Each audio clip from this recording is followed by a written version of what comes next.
दोस्तों, आज की कहानी है बड़े भाई साहब, जो कि मुंशी प्रेमचंद जी द्वारा लिखी गई है। तो चलिए कहानी शुरू करते हैं। मेरे बड़े भाई साहब मुझसे 5 साल बड़े थे, लेकिन केवल 3 दर्जे आगे। उन्होंने भी इसी उम्र में पढ़ना शुरू किया था जब मैंने शुरू किया, लेकिन तालीम जैसे महत्व के मामले में वह जल्दबाजी से काम लेना पसंद न करते थे। इस भवन की बुनियाद खूब मजबूत डालनी चाहते थे, जिस पर आलीशान महल बन सके। 1 साल का काम 2 साल में करते थे, कभी कभी 3 साल भी लग जाते थे। बुनियाद ही पुख्ता न हो तो मकान कैसे पायेदार बने। मैं छोटा था, वह बड़े थे। मेरी उम्र 9 साल की थी, वह 14 साल के थे। उन्हें मेरी तहमी और निगरानी का पूरा और जन्मसिद्ध अधिकार था, और मेरी शालीनता इसी में थी कि उनके हुक्म को कानून समझूं। वह स्वभाव से बड़े अध्ययनशील थे, हरदम किताब खोले बैठे रहते, और शायद दिमाग को आराम देने के लिए कभी कॉपी पर, कभी किताब के हाशियों पर चिड़ियों, कुत्तों, बिल्लियों की तस्वीरें बनाया करते थे। कभी कभी एक ही नाम या शब्द या वाक्य 10-20 बार लिख डालते। कभी एक शेर को बार बार सुंदर अक्षरों में नकल करते। कभी ऐसी शब्द रचना करते जिसमें न कोई अर्थ होता, न कोई सामंजस्य। मसलन एक बार उनकी कॉपी पर मैंने यह इबारत देखी: स्पेशल, अमीना, भाइयों भाइयों, दरअसल, भाई भाई, राधे श्याम, श्रीयुत, राधे श्याम। 1 घंटे तक इसके बाद एक आदमी का चेहरा बना हुआ था। मैंने बहुत चेष्टा की कि इस पहेली का कोई अर्थ निकाले, लेकिन उनकी रचनाओं को समझना मेरे लिए छोटा मुंह बड़ी बात थी। मेरा जी पढ़ने में बिल्कुल न लगता था। 1 घंटा भी किताब लेकर बैठना पड़े पहाड़ था। मौका पाते ही हॉस्टल से निकलकर मैदान में आ जाता, और कभी कंकरियां उछालता, कभी कागज की तितलियां उड़ाता, और कहीं कोई साथी मिल गया तो पूछना ही क्या। कभी 4 दीवारी पर चढ़कर नीचे कूद रहे हैं, कभी फाटक पर सवार उसे आगे पीछे चलाते हुए मोटर का आनंद उठा रहे हैं। लेकिन कमरे में आते ही भाई साहब का वह रौद्र रूप, प्राण सूख जाते। उनका पहला सवाल होता, कहाँ थे? हमेशा यही सवाल इसी ध्वनि में हमेशा पूछा जाता था, और इसका जवाब मेरे पास केवल मौन था। न जाने मेरे मुंह से यह बात क्यों नहीं निकलती कि जरा बाहर खेल रहा था। मेरा मौन कह देता था कि मुझे अपना अपराध स्वीकार है, और भाई साहब के लिए इसके सिवा और कोई इलाज ना था कि स्नेह और रोष से मिले हुए शब्दों से मेरा सत्कार करे। इस तरह अंग्रेजी पढ़ोगे तो जिंदगी भर पढ़ते ही रहोगे, और एक हर्फ ना आएगा। अंग्रेजी पढ़ना कोई हंसी खेल नहीं है कि जो चाहे पढ़ ले। नहीं, ऐरा गैरा नत्थु खैरा सभी अंग्रेजी के विद्वान हो जाते। यहाँ रात दिन आंखें फोड़नी पड़ती है और खून जलाना पड़ता है, तब कहीं यह विद्या आती है। और आती क्या है? हाँ, कहने को आ जाती है। बड़े बड़े विद्वान भी शुद्ध अंग्रेजी नहीं लिख सकते हैं, बोलना तो दूर रहा। और मैं कहता हूँ, तुम कितने बौधा हो कि मुझे देखकर भी सबक नहीं लेते कि मैं कितनी मेहनत करता हूँ। यह तुम अपनी आंखों देखते हो, अगर नहीं देखते तो यह तुम्हारी आंखों का कसूर है, तुम्हारी बुद्धि का कसूर है। इतने मेले तमाशे होते हैं, मुझे तुमने कभी देखने जाते देखा है? रोज ही क्रिकेट और हॉकी के मैच होते हैं। मैं पास नहीं फटकता, हमेशा पढ़ता रहता हूँ। उस पर भी एक एक दर्जे में 2-2, 3-3 साल पढ़ा रहता हूँ। फिर तुम कैसे आशा करते हो कि तुम यूँ खेल कूद के वक्त गंवाकर पास हो जाओगे? मुझे तो 2 ही 3 साल लगते हैं। तुम उम्र भर एक दर्जे में ही पड़े सड़ते रहोगे। अगर तुम्हें इस तरह उम्र गंवानी है तो बेहतर है घर चले जाओ और मज़े से गुल्ली डंडा खेलो। दादा की गाड़ी कमाई के रुपये क्यों बर्बाद करते हो? मैं यह लताड़ सुनकर आंसू बहाने लगता। जवाब ही क्या था? अपराध तो मैंने किया, लताड़ कौन सहे? भाई साहब उपदेश की कला में निपुण थे। ऐसी ऐसी लगती बातें कहते, ऐसे ऐसे सूखती बाण चलाते कि मेरे जिगर के टुकड़े टुकड़े हो जाते और हिम्मत टूट जाती। इस तरह जान तोड़कर मेहनत करने की शक्ति मैं अपने में न पाता था, और उस निराशा से में जरा देर के लिए मैं सोचने लगता, क्यों न घर चला जाऊं। जो काम मेरे बूते के बाहर है उसमें हाथ डालकर क्यों अपनी ज़िंदगी खराब करूं। मुझे अपना मूर्ख रहना मंजूर था, लेकिन उतनी मेहनत, मुझे तो चक्कर आ जाता था। लेकिन घंटे 2 घंटे के बाद निराशा के बादल फट जाते, और मैं इरादा करता कि आगे से खूब जी लगाकर पढ़ूंगा, चटपट एक टाइम टेबल बना डालता। बिना पहले के नक्शा बनाए कोई स्कीम तैयार किए काम कैसे शुरू करूं। टाइम टेबल में खेल कूद की मद बिल्कुल उड़ जाती। प्रातःकाल उठना, 6 बजे मुंह हाथ धो नाश्ता कर पढ़ने बैठ जाना। 6 से 8 तक अंग्रेजी, 8 से 9 तक हिसाब, 9 से 9:30 तक इतिहास, फिर भोजन और स्कूल। 3:30 बजे स्कूल से वापस होकर आधे घंटा आराम। 4 से 5 तक भूगोल, 5 से 6 तक ग्रामर, आधा घंटा हॉस्टल के सामने ही टहलना। 6:30 से 7 तक अंग्रेजी कॉम्पोजिशन, फिर भोजन करके 8 से 9 तक अनुवाद, 9 से 10 तक हिंदी, 10 से 11 तक विविध विषय, फिर विश्राम। मगर टाइम टेबल बना लेना एक बात है, उस पर अमल करना दूसरी बात। पहले ही दिन से उसकी अवहेलना शुरू हो जाती। मैदान की वह सुखद हरियाली, हवा में बह रहे हल्के हल्के झोंके, फुटबॉल की वह उछल कूद, कबड्डी के वह दांव घात, वॉलीबॉल की वह तेजी और फुर्ती मुझे अज्ञात और अनिवार्य रूप से खींच ले जाती और वहां जाते ही मैं सब कुछ भूल जाता। वह जानलेवा टाइम टेबल, वह आंख फोड़ पुस्तकें, किसी की याद न रहती। और फिर भाई साहब को नसीहत और फजीयत का अवसर मिल जाता।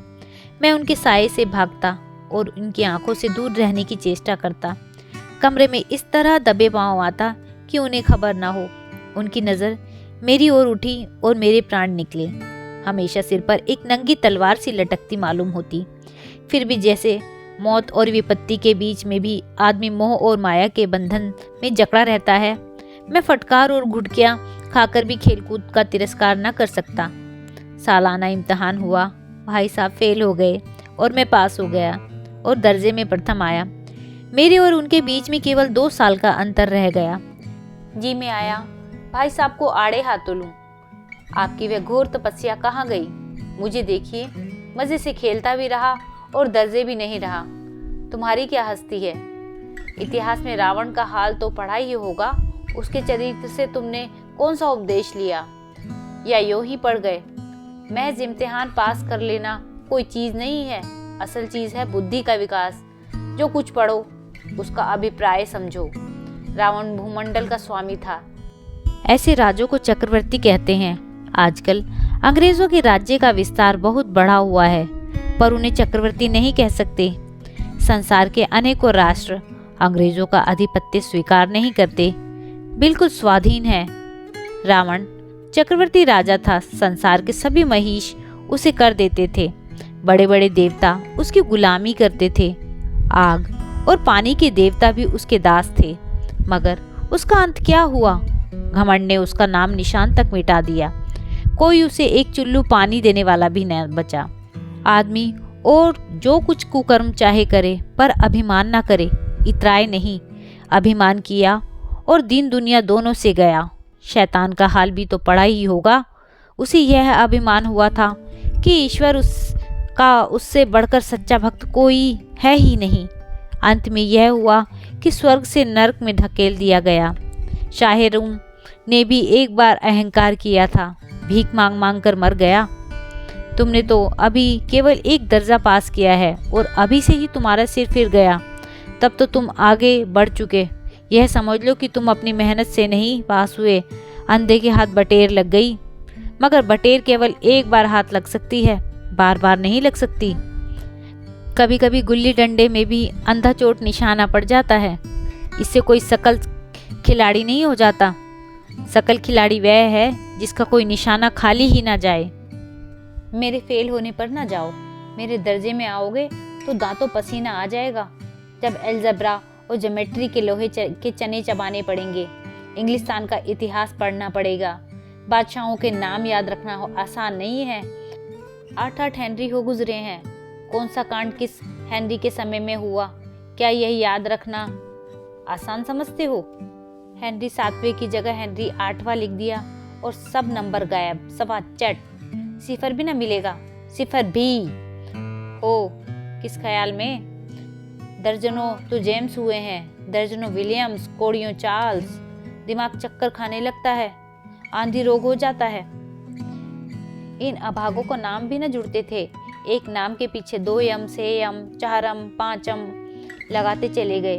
मुझसे पूछते तो 10 लाख नाम बता देता और ज्योमेट्री तो बस खुदा की पनाह। अब ज की जगह अ, ज, ब लिख दिया तो सारे नंबर कट गए। कोई इन निर्दयी मुमतहिनों से नहीं पूछता कि आखिर अ, ब, ज और अ, ज, ब में क्या फ़र्क है और व्यर्थ की बात के लिए क्यों छात्रों का खून करते हो। दाल भात रोटी खाई या भात दाल रोटी खाई, इसमें क्या रखा है। मगर इन परीक्षकों को क्या परवाह, वह तो बस वही देखते हैं जो पुस्तकों में लिखा है। चाहते हैं कि लड़के अक्षर अक्षर रट डालें और इसी रटंत का नाम शिक्षा रख छोड़ा है। और आखिर इन बेसिर पैर की बातों के पढ़ने से क्या फ़ायदा है।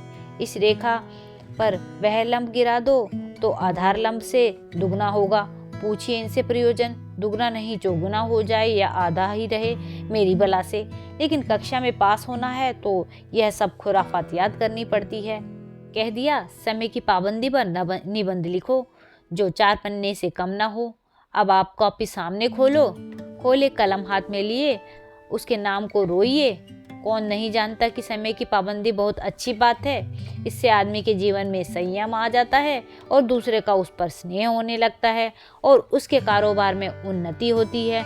लेकिन इस जरा सी बात पर 4 पन्ने कैसे लिखें। जो बात एक वाक्य में कही जा सके उसे 4 पन्नों में लिखने की ज़रूरत, मैं तो इसे हिमाकत कहता हूँ। यह तो समय की किफ़ायत नहीं बल्कि उसका दुरुपयोग है कि व्यर्थ में किसी बात को ठूस दिया जाए।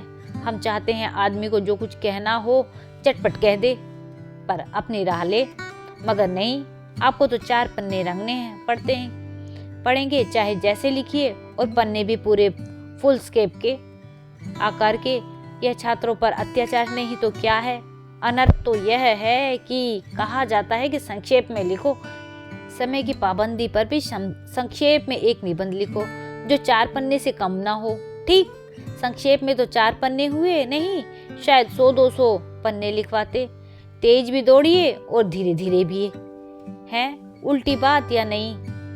बालक भी इतनी सी बात समझ सकता है कि लेकिन इन अध्यापकों को तो इतनी तमीज भी नहीं। इस पर दावा है कि हम अध्यापक हैं। मेरे दर्जे में आओगे लाला तो ये सारे पापड़ बेलने पड़ेंगे और तब आटे दाल का भाव मालूम होगा। इस दर्जे में अव्वल आ गए हो तो जमीन पर पाँव नहीं रखते, इसलिए मेरा कहना नहीं मानिए। लाख फेल हो गया हूँ लेकिन तुमसे बड़ा हूँ। संसार का मुझे तुमसे ज़्यादा अनुभव है। जो कुछ कहता हूँ उसे गृह बांधिए, नहीं पछताइएगा। स्कूल जाने का समय निकट था। नहीं ईश्वर जाने वह उपदेश माला कब समाप्त होती। भोजन आज मुझे निस्वाद सा लग रहा था। जब पास होने पर भी यह तिरस्कार हो रहा है तो फेल हो जाने पर तो शायद प्राण हो ले लिए हो जाए। भाई साहब ने अपने दर्जे की पढ़ाई का जो भयंकर चित्र खींचा उसने मुझे भयभीत कर दिया। कैसे स्कूल छोड़कर नहीं भागा, यही ताज्जुब है। लेकिन इतने तिरस्कार पर भी पुस्तकों में मेरी अरुचि ज्यों की त्यों बनी रही। खेल कूद का कोई अवसर हाथ से न जाने देता। पढ़ता भी था मगर बहुत कम, बस इतना ही कि रोज का टास्क पूरा हो जाए और दर्जे में जलील न होना पड़े। अपने ऊपर जो विश्वास पैदा हुआ था वह फिर लुप्त हो गया और फिर चोरों का सा जीवन कटने लगा। फिर सालाना इम्तिहान हुआ और कुछ ऐसा संयोग हुआ कि मैं फिर पास हुआ और भाई साहब फिर फेल हो गए। मैंने बहुत मेहनत की पर न जाने कैसे दर्जे में अव्वल आ गया। मुझे खुद अचरज हुआ। भाई साहब ने प्राणांतक परिश्रम किया, कोर्स का एक एक शब्द चाट गए। 10 बजे रात तक इधर 4 बजे भोर के उधर 6 बजे से 9:30 तक स्कूल जाने से पहले मुद्रा कांतिहीन हो गई थी, मगर बेचारे फेल हो गए। मुझे उन पर दया आती थी। नतीजा सुनाया गया तो वह रो पड़े और मैं भी रोने लगा। अपने पास होने की खुशी आधी हो गई। मैं भी फेल हो गया होता तो भाई साहब को इतना दुख ना होता। लेकिन विधि की बात कौन टाले। मेरे और भाई साहब के बीच अब केवल एक दर्जे का अंतर और रह गया था। मेरे मन में एक कुटिल भावना उदय हुई कि कहीं भाई साहब 1 साल और फेल हो जाएं तो मैं उनके बराबर हो जाऊं। फिर वह किस आधार पर मेरी फजीयत कर सकेंगे। लेकिन मैंने इस कमीने विचार को दिल में बलपूर्वक निकाल डाला। आखिर मुझे मेरे हित के विचार से ही तो डांटते हैं। मुझे इस वक्त अप्रिय लगता है अवश्य, मगर यह शायद उनके उपदेशों का ही असर हो कि मैं दनादन पास हो गया हूँ और इतने अच्छे नंबरों से। आपकी भाई साहब बहुत कुछ नर्म पड़ गए थे। कई बार मुझे डांटने का अवसर पाकर भी उन्होंने धीरज से काम लिया। शायद अब वह खुद समझने लगे थे कि रहा तो बहुत कम, मेरी स्वतंत्रता भी बढ़ी। मैं उनकी सहिष्णुता का अनुचित लाभ उठाने लगा। मुझे कुछ ऐसी धारणा हुई कि मैं तो पास हो ही जाऊंगा, पढ़ूं या ना पढ़ूं, मेरी तकदीर बलवान है। इसलिए भाई साहब के डर से जो थोड़ी बहुत पढ़ाई पढ़ लिया करता था वह भी बंद हुआ। मुझे कनकोई उड़ाने का नया शौक पैदा हो गया था और अब सारा समय पतंगबाजी पर ही भेंट हो जाता था। फिर भी मैं भाई साहब का अदब करता था और उनकी नज़र बचाकर कनकोई उड़ाता था। मांझा देना, कन्ने बांधना, पतंग टूर्नामेंट की तैयारियां आदि समस्याएं सब गुप्त रूप से हल की जाती थी।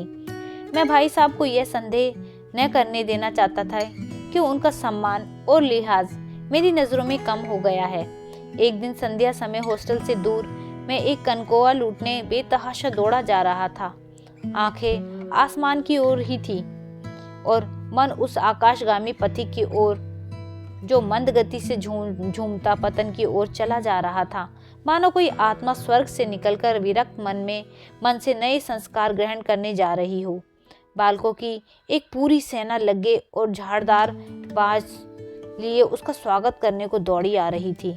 किसी को अपने आगे पीछे की खबर ना थी। सभी मानो उस पतंग के साथ आकाश में उड़ रहे थे जहाँ सब कुछ समतल है या मोटर कारें, ये न ट्रामे न गाड़ियाँ। सहसा भाई साहब ने मेरी मुठभेड़ हो गई, जो शायद बाजार से लौट रहे थे। उन्होंने वहीं मेरा हाथ पकड़ लिया और उग्र भाव से बोले, इन बाजारी लौंडों के साथ थैले में कनकोए लिए दौड़े तुम्हें शर्म नहीं आती? तुमने इसका भी कुछ लिहाज नहीं किया कि अब निजी जमात में नहीं हो बल्कि 8वीं जमात में आ गए हो और मुझसे केवल एक दर्जा नीचे हो। आखिर आदमी को कुछ तो अपने पोजीशन का ख्याल रखना चाहिए।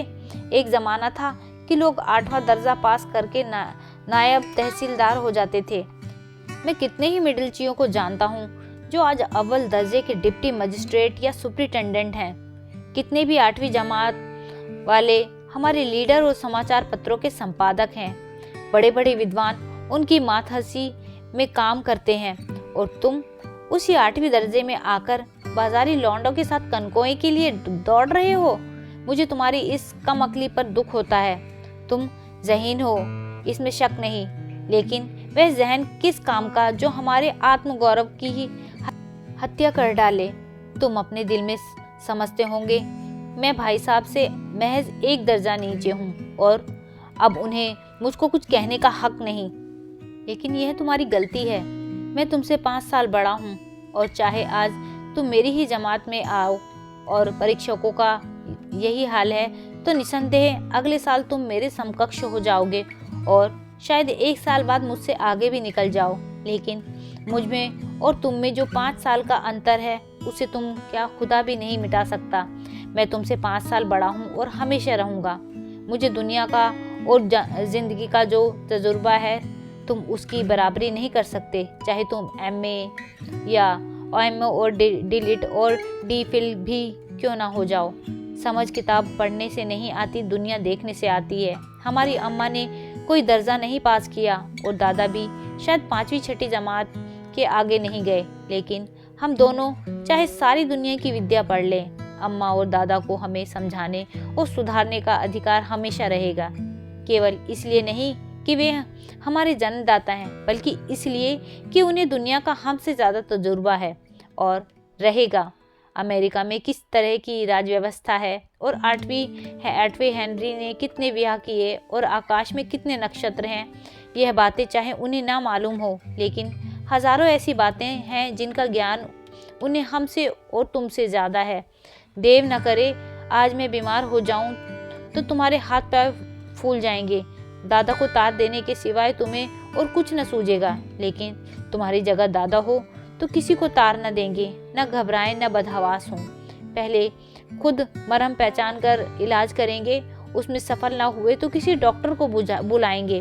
बीमारी तो खैर बड़ी चीज़ है, हम तुम तो इतना भी नहीं जानते कि महीने भर का खर्च महीने भर कैसे चले। जो कुछ दादा भेजते हैं उसे हम 20-22 तक खर्च कर डालते हैं और फिर पैसे पैसे को मोहताज हो जाते हैं। नाश्ता बंद हो जाता है, धोबी और नाई के मुंह चुराने लगते हैं। लेकिन जितना आज हम और तुम खर्च कर रहे हैं उससे आधे में दादा ने अपनी उम्र का बड़ा भाग इज्जत और नेकनामी के साथ निभाया है और एक कुटुंब का पालन किया है जिसमें सब मिलकर भी आदमी थे।